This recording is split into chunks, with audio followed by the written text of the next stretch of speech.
Nggak kerasa udah weekend aja lagi, itu artinya aku harus menyajikan sesuatu yang spesial untuk keluarga. Nah, kali ini sajian spesialnya aku bikin bolu gulung pandan dengan topping keju dan juga krim mocha yang super enak. Di video kali ini aku nggak hanya bagiin resep, tapi aku bakalan bagiin juga tipsnya supaya berhasil bikin bolu gulung. Yuk langsung aja kita ke resepnya. Pertama, pecahkan 4 butir telur. Jangan lupa untuk telurnya ini pakai telur yang suhu ruang ya. Setelah itu kita tambahkan gula pasir, kemudian ini tinggal dikocok dulu menggunakan speed yang paling tinggi. Mixer adonannya ini nggak usah terlalu lama, patokannya itu asal gulanya larut aja dan untuk telurnya sedikit berbusa. Ingat untuk emulsifiernya jangan dimasukin dulu sebelum gulanya ini benar-benar larut. Nanti emulsifiernya baru boleh dimasukkan setelah bahan-bahan keringnya masuk. Kalau udah lanjut kita masukin untuk bahan-bahan keringnya. Di sini ada susu bubuk dan juga tepung maizena. Jangan lupa untuk bahan keringnya selalu diayak supaya tidak ada sisaan bahan yang bergerindil atau ada kotoran-kotoran yang ikut masuk ke dalam adonan. Selanjutnya masukkan tepung terigunya. Di sini aku pakai tepung terigu protein rendah. Kalau teman-teman nggak punya boleh pakai protein sedang aja. Nah, mungkin sebagian teman-teman di sini bertanya-tanya kenapa aku pakai tepung terigu protein rendah. Penggunaan tepung terigu protein rendah pada roll cake maupun sponge cake biasanya itu akan membuat rongga-rongganya itu menjadi halus. Jadi aku lebih suka menggunakan tepung terigu protein rendah daripada protein sedang. Setelah bahan keringnya tercampur rata, lanjut di sini aku mau masukkan untuk emulsifiernya. Di sini aku pakai SP.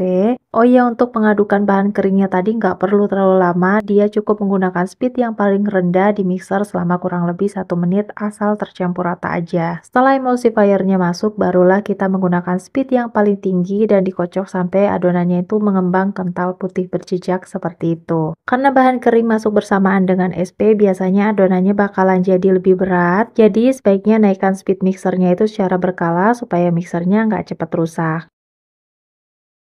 Nah, ini untuk bahan lemaknya ada margarin dan juga minyak goreng. Kalau biasanya aku selalu steam margarin dan minyak goreng ini sampai dia meleleh. Kali ini aku mau coba metode terbaru yang baru aku tahu belakangan ini. Minyak goreng dan margarinnya itu dikocok menggunakan speed yang paling tinggi sampai mengembang ringan seperti itu. Ilmu ini aku dapat dari salah satu konten kreator, tapi biasanya beliau pakai metode ini untuk bolu pandan santan. Katanya sih hasilnya nanti bakalan jadi lebih tinggi dan juga lebih moist. Tapi karena aku penasaran, jadi aku pengen nyobain dulu siapa tahu ini bisa digunakan juga untuk roll cake. Nah, tadi untuk bahan lemaknya aku tambahkan pasta pandan, sekalian aku mau aduk seperti ini sebelum dituang balik ke dalam adonan. Jadi ini tuh namanya teknik pancing, ini akan lebih memudahkan saat bahan lemaknya dituang balik ke dalam adonan. Sekedar info, penggunaan margarin yang dikocok ini lebih mudah daripada margarin yang di steam dulu loh. Karena biasanya kalau kita menggunakan margarin yang di steam, adonan itu akan rawan turun atau menjadi bantat. Tapi kalau kita menggunakan margarin yang dikocok seperti ini, adonannya itu jadi lebih stabil. Jadi kita nggak perlu worry adonannya bakalan turun dan menjadi bantat.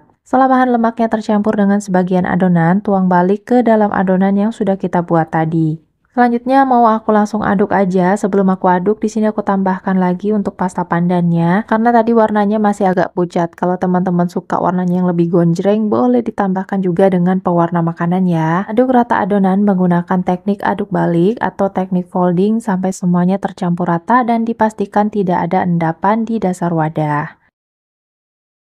Untuk memanggang roll cake, di sini aku menggunakan loyang ukuran 22 x 22 cm yang sudah aku alasi dengan baking paper dan dioles tipis dengan margarin di bagian dasar loyangnya. Gunanya dioles tipis dengan margarin di bawah baking paper supaya memudahkan melepas kue saat keluar dari oven. Sebenarnya ada banyak banget teknik dari pembuatan roll cake, termasuk tidak menggunakan baking paper sama sekali. Jadi dia cukup diolesi dengan Carlo aja. Cuma sejauh ini aku masih belum berani untuk mencoba menggunakan Carlo aja. Apalagi kalau yang digunakan itu adalah Carlo homemade. Tingkat lengketnya lebih tinggi kalau kita menggunakan loyang yang lebar seperti ini. Jadi lebih amannya kalau untuk pemula sebaiknya menggunakan baking paper aja ya. Sebelum dipanggang jangan lupa adonannya dihentak-hentakan untuk mengeluarkan sisa gas yang terperangkap di dalam adonan yang akan membuat roti menjadi berongga besar. Panggang kue dengan suhu 180 derajat selama kurang lebih 20 menit sampai adonannya itu matang merata dan di bagian atasnya kering. Caranya tempelkan jari seperti ini. Kalau sudah tidak ada jejak jari kita itu artinya kuenya kuenya udah siap untuk digulung. Ingat, jangan memanggang terlalu lama karena dia bakalan jadi pecah. Tapi kalau terlalu sebentar juga nanti bagian atasnya bakalan lengket. Kue yang satu ini memang super tricky. Jadi mesti banyak latihan dan juga sabar. Kalau udah beberapa kali mencoba, biasanya kita bakalan tahu karakter kue seperti apa yang pas untuk digulung. Nah, untuk menggulungnya di sini aku tetap menggunakan serbet yang bersih. Serbet ini khusus untuk membuat kue ya teman-teman. Biasanya teman-teman kalau lihat aku bikin roti dan lain sebagainya, teman-teman akan lihat serbet ini. Jadi ini serbetnya nggak aku gunakan untuk yang lain ya. Untuk olesannya di sini aku pakai olesan buttercream. Untuk penggunaan buttercream sebaiknya itu diaplikasikan saat kuenya sudah dingin, supaya buttercreamnya itu tidak meleleh. Tapi karena aku udah buru-buru mau kerja, jadi aku olesi aja. Kuenya itu masih dalam kondisi panas, jadi dia buttercreamnya meleleh. Untuk isiannya aku nggak tambah apapun ya, cuma pure buttercream aja. Dan ini untuk hasil kuenya, di bagian atasnya seperti biasa, dia bakalan mulus seperti itu. Dan untuk hasil kuenya ini super gembul karena tadi aku pakai margarin yang dikocok. Supaya nggak polos-polos banget, ini di bagian atasnya mau aku olesi dengan sisa buttercream.